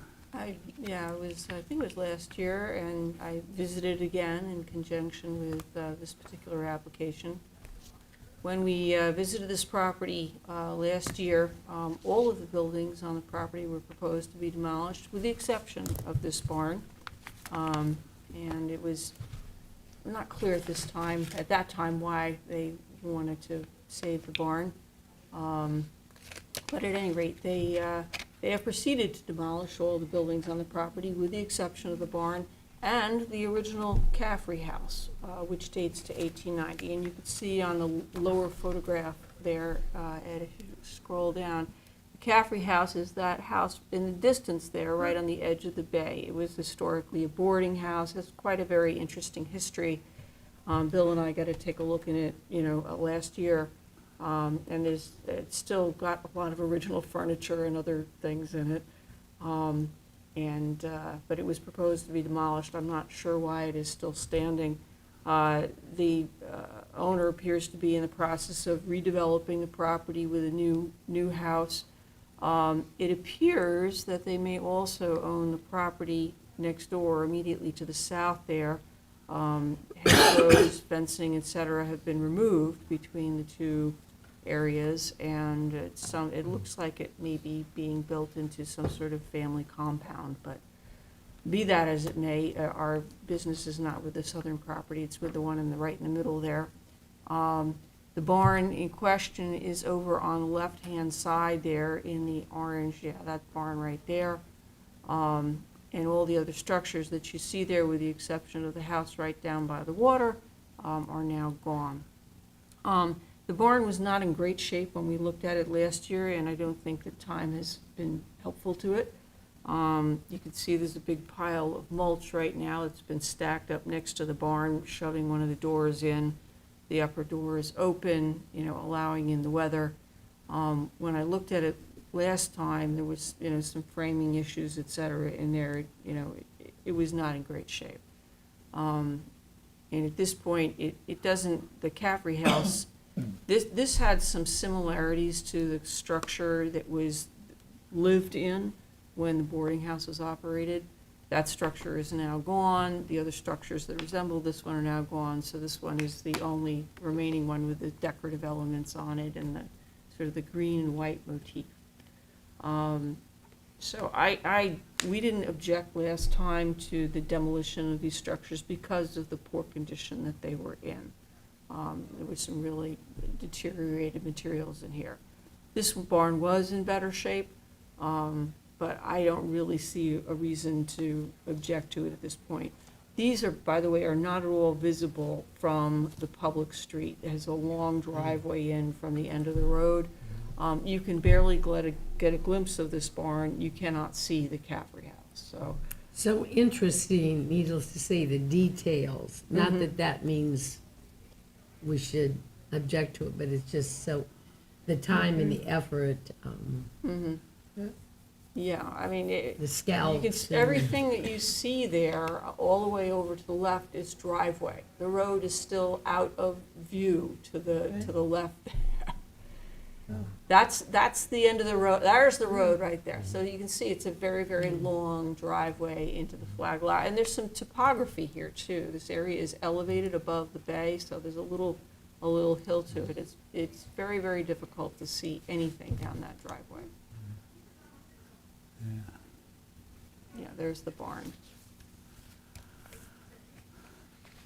So I really don't see any reason to object to this particular demolition.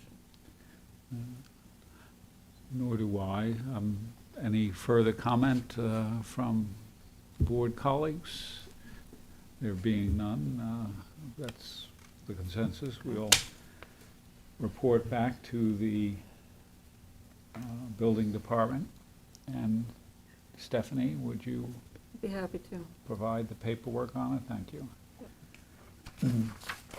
24 Priscilla Avenue, Flanders, which was a very damaged building by fire, which clearly had to be demolished one way or the other. And Tim brought it to our attention, and we agreed that it did not need further study. So,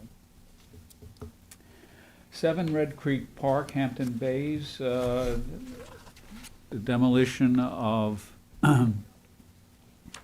2 cottages in Hampton Bays that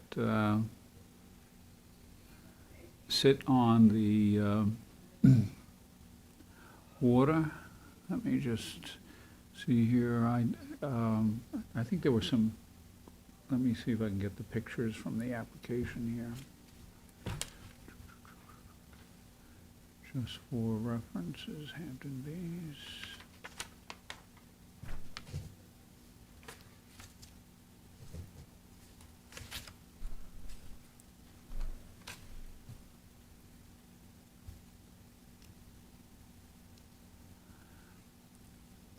The new construction, details of the new construction are there. So here we have the current structures in place. On the property. They seem structurally sound, certainly, but not particularly historic or architecturally distinctive in any way. I looked up, I think one had an AYB of 1940 and the other had an AYB of 1985, so. that might So be the 19 they're on the cusp of the date threshold for being referred to us, but There's, yeah. yeah.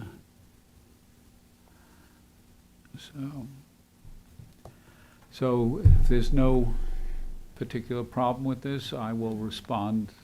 There's no concern from our board. Okay, thank you. Okay.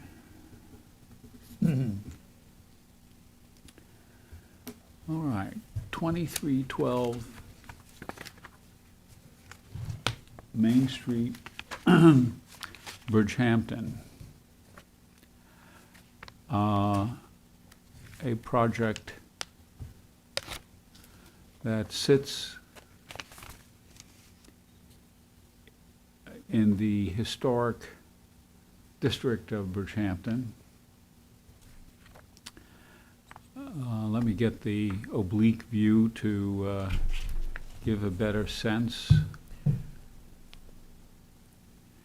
The application gave a simulation, I believe, of the installation of the patio, landscape patio that they expect. This is the post office in Bridgehampton. This is Newman Village, an office condominium that exists, also connected to residential condominium in the back, but obscured and isolated by landscaping.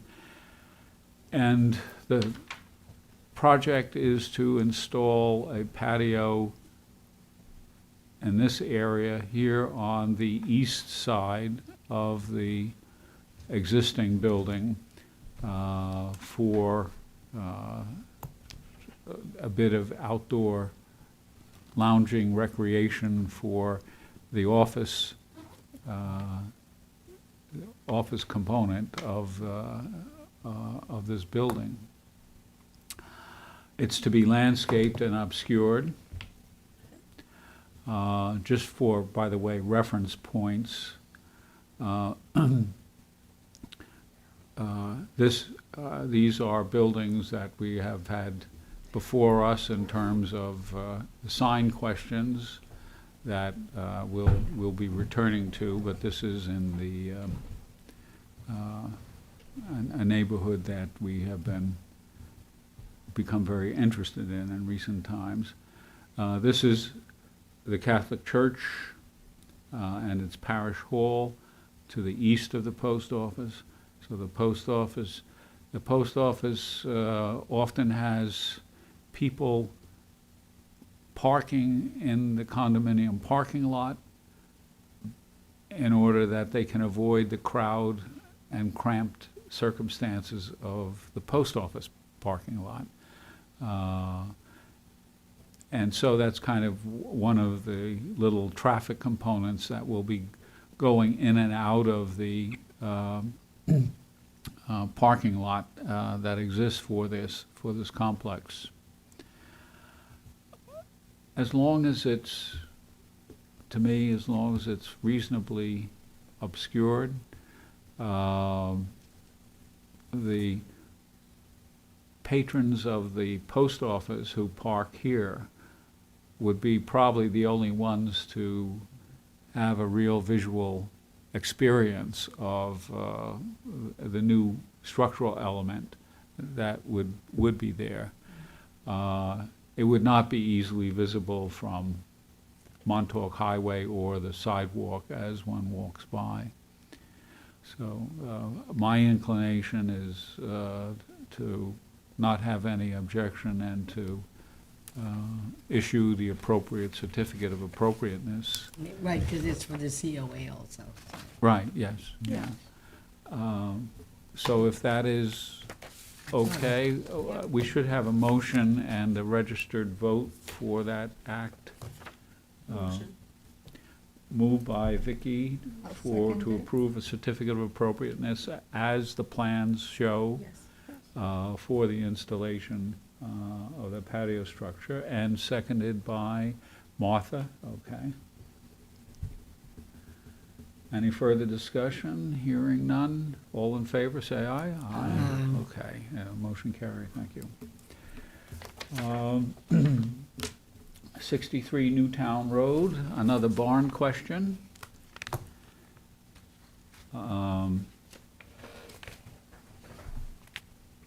This barn is presently unsettled. It's sitting on a temporary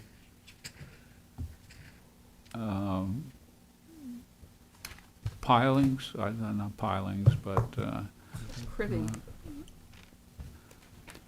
this was the barn while it was in place. In the application, there are much more dramatic photos of it undertaking a balancing act on the, let's see. It's really not a barn. I think it's already been converted to the cottage, even though they Yes. called it a, Well, it was Barn. originally a barn, I guess. Yeah, Right, it's a but horse barn. I And- think the application said they were going to convert it, but it's obviously already Done. been Already done. converted. Just, And let's see here. I did drive by there yesterday and just saw it from the road. It sits way up on a hill. I did not approach it, but I saw something similar to that from sitting on a hill from the Yeah. road. Now, I did not do a search of the aerial imagery, but the property records indicate this is 1980. Well, kinda that's, looks there's a about right. green barn that's 19, I'm not sure. I looked at a lot of the pictures. There's another horse barn.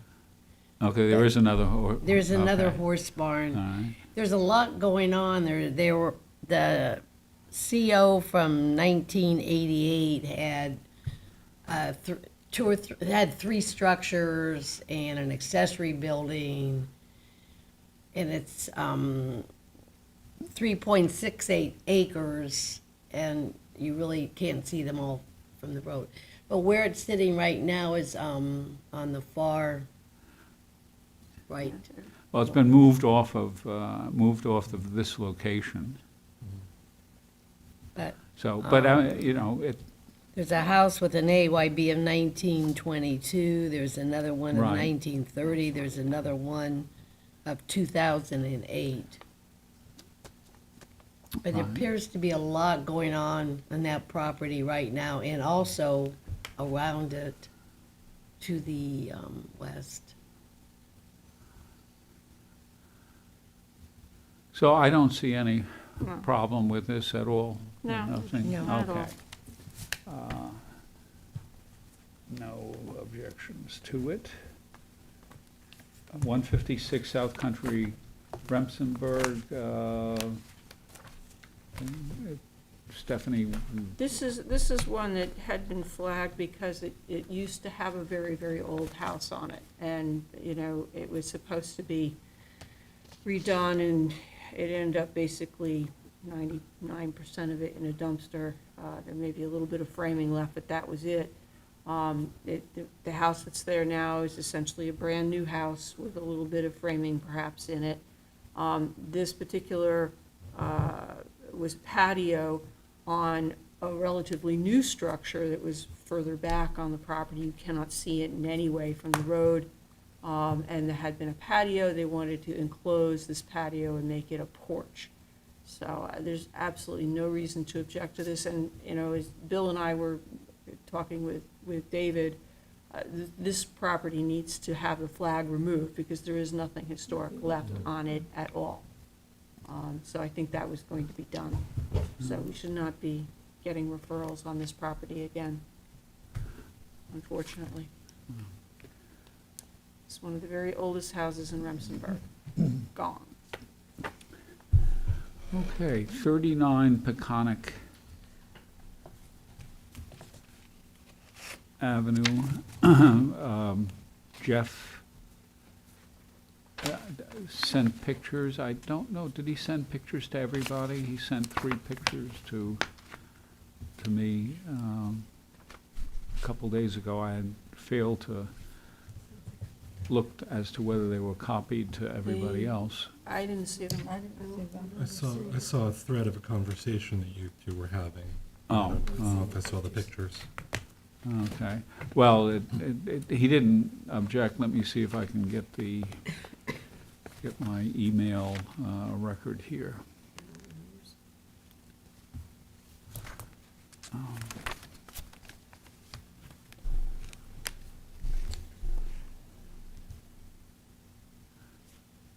AYB 1940, not AKRF.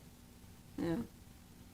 It looks to me like a ranch house that's been completely remodeled. And, I mean, this is what it looks like, though. Mhm. Doesn't look like there's anything particularly historic there. I think Jeff The windows and all Ed look both new, the Yeah. door. went past it, I didn't, but. There's some additions proposed, et cetera. But I don't see any reason to.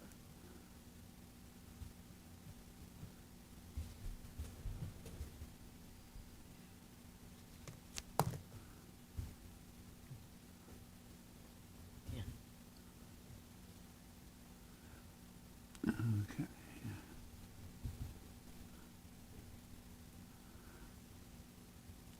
Okay, can we see this? Yep. Okay. So I don't see much here No. with respect to anything distinctive and of value. So is that the general approval of? I think interesting, they were gonna maybe keep that one and make the 2-story addition to the left. Not that it makes any difference, but rather than encompassing that one. If they could, it would be fine. What? I think they could and it would be fine. Yeah, that's, Yeah. well, Yeah. yeah. It's not very nice. At least that's the way I look at it. Okay, so I was if surprised. there's no problem with it, I will respond accordingly then. Okay, and 607 Montauk Highway, East Quogue, was also passed, and the reason for that was? It's an existing shed. This is one of these, approval of something already done. And the shed is way in the back of the property. It's not at all visible. We got this because of the house in the front of the property, which is quite old and has a lot of historic fabric remaining, but the back is all a bunch of newer sheds, including this one. So Okay. I would love to review this house someday. Mhm. Okay, Yeah. referrals.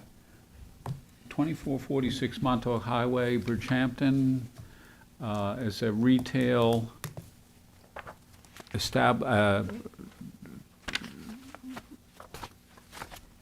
a storefront, basically, on Main Street with awnings that are to be replaced. The awnings are blue, and I don't know whether the existing awnings may be faded a little bit, but they appear a little bit lighter than the blue being proposed, but nothing to me that represents anything significant. This referral is basically has to, though, be processed as a certificate of appropriateness. Yes. Is everybody being aware of that? Is there any problem with approving a certificate of appropriateness for that awning replacement? So if not, if there is a motion to approve a certificate of appropriateness by virtue of the referral information that we received. I'll move that. All right, Stephanie moves, Second. and Vicky seconds.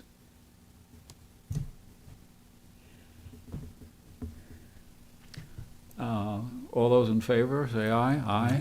Okay, thank you. And we're still in the process of the learning curve between boards about who goes first with referrals and so on. So nobody's toe have been stepped on yet, and hopefully we can keep it that way. So it'll take another month or so of processing the paperwork to get all the ducks in line in the right order.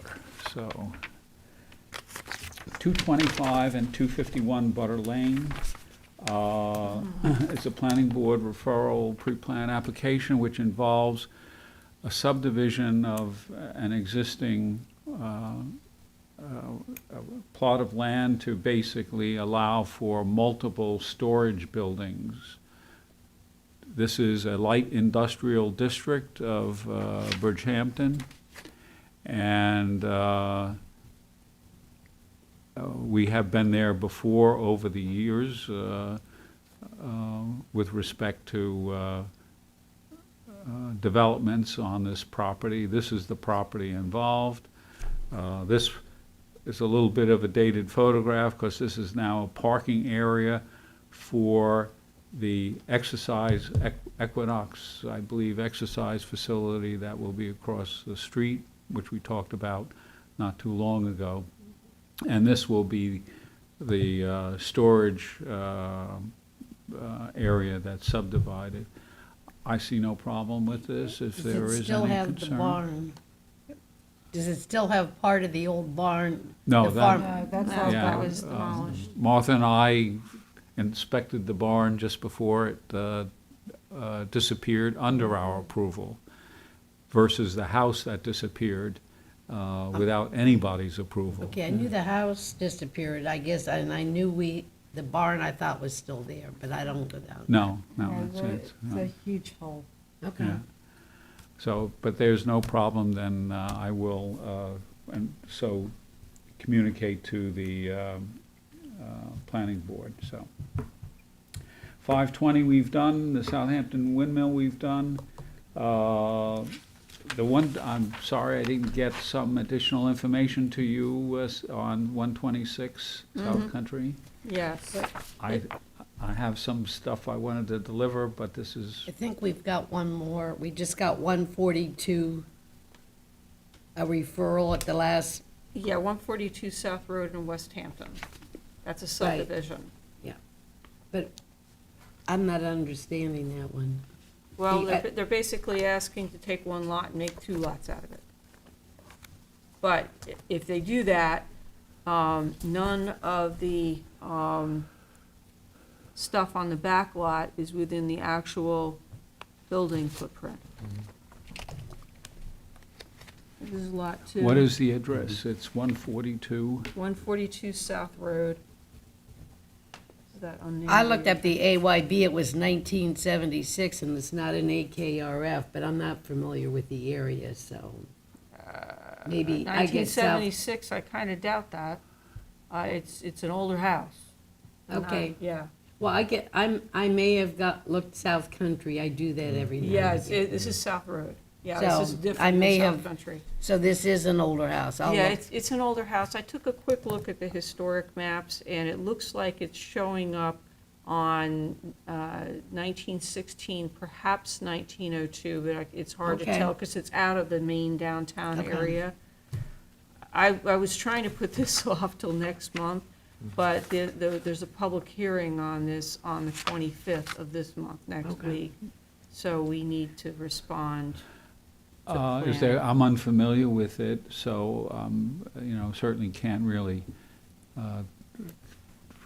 discuss it, but I'm willing to trust your judgment on it if you're, Yeah, I mean, I would respond basically to this, that we would want to see, I mean, it looks like, it's not clear what the intention is other than subdividing.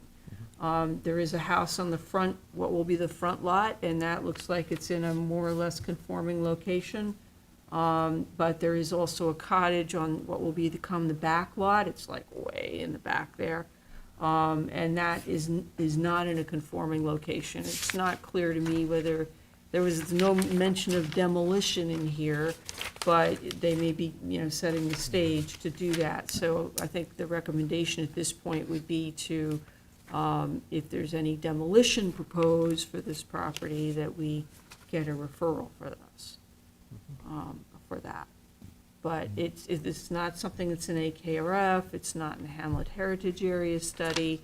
I'm not aware of any particular history on this house, and obviously we haven't had a lot of time to look at it. So,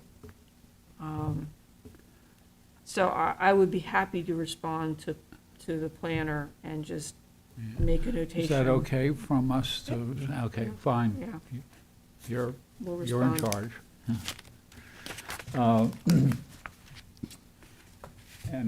Okay, I was mentioning 126 South Country Road, Remsenburg. I still have not gotten the material. It's been a very busy month, I will tell Yes, you. it has been.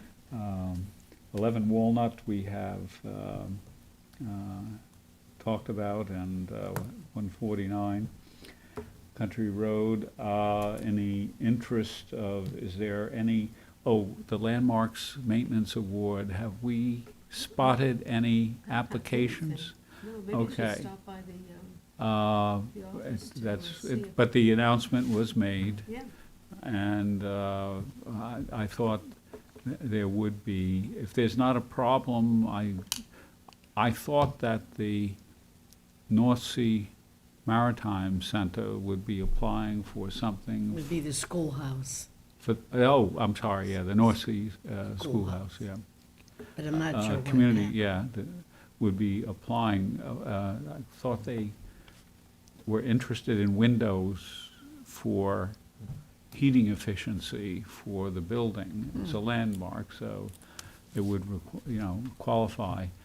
I will inquire, and, but so far, we have not received anything, and if something comes over the transom, we'll look at it, I suppose, so. Let's see, we've already, I think we've already covered the Stony Brook issues for this time. So is there anything else for us to consider at 9:50? We did get this one extension request from Bob Mosier. This is the owner of the property on Dock Road in Remsenburg. He was landmarked last year. He's in the process of easement contracting, I think, at this point. But he has been waiting for his easement money to be able to fund his window repairs. And because he didn't get his easement money last year, he was unable to take advantage of our maintenance grant last year. So he's asked for a 1-year extension on the maintenance grant we gave him last year, so that when he gets the easement money, hopefully this year, he will be able to proceed with his windows and then take advantage of the grant we offered him. So Sounds good. I see no reason to not extend 1 year. We have done this in the past for other applicants. Done it before. Is that our consensus then? Fine, that's very good, and you can communicate that to... I will communicate that to Bob. Okay, fine. Is there anything else that is burning? Seeing no job. smoke, it may be time to adjourn. Yes. No other business before the board. This meeting is adjourned. Thank you. Thank you. And thank you, Peter, for Been burning with my eyes. keeping us going.